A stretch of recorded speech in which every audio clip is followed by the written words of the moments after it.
Maxime Switek. L'édito éco, bonjour Daniel Fortin. Bonjour Maxime. Vous venez nous annoncer ce matin ce qui sera peut-être une révolution dans l'immobilier, c'est l'immeuble zéro charge pour ses copropriétaires, zéro charge.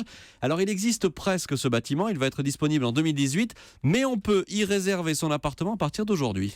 Absolument Maxime, il sera situé près de la place d'Italie à Paris et l'idée c'est en effet de supprimer totalement les charges de copropriété ou plutôt de les compenser intégralement par les revenus que générera l'immeuble. Alors comment ça marche ?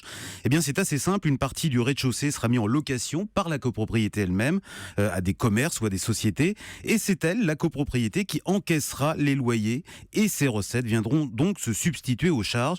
Il faudra ajouter à cela des économies sur le chauffage grâce à un système de cogénération ou encore sur la consommation d'eau grâce au recyclage et le tour sera joué. Mais est-ce que cet exemple-là, qui est séduisant, est-ce qu'il est transposable à tout le parc immobilier ? Alors pas tout de suite, parce que ça ne peut s'appliquer qu'à de nouveaux immeubles, il faut donc le temps de les construire.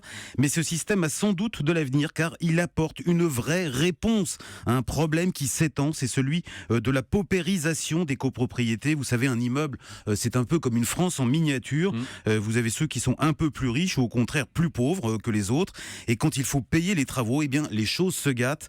Depuis plusieurs années, la crise s'est invitée dans nos copropriétés. 1/5 d'entre elles sont aujourd'hui considérées comme étant en grande difficulté. Soit elles se dégradent, soit elles sont carrément en faillite. Ça représente quand même plus d'1 million de logements. Et est-ce qu'on va voir fleurir d'autres projets comme celui que vous décrivez en France ? Alors sans doute parce que son promoteur, qui s'appelle Nouvelles Fonctions Urbaines, va l'étendre en région en collaboration avec les mairies. D'autres promoteurs s'y préparent parce qu'il n'y a aucune raison que l'immobilier ne soit pas touché à son tour par cette tarte à la crème qui est devenue l'ubérisation de l'économie. Il faut savoir que la vente de ces appartements se fait uniquement par Internet. Ah oui.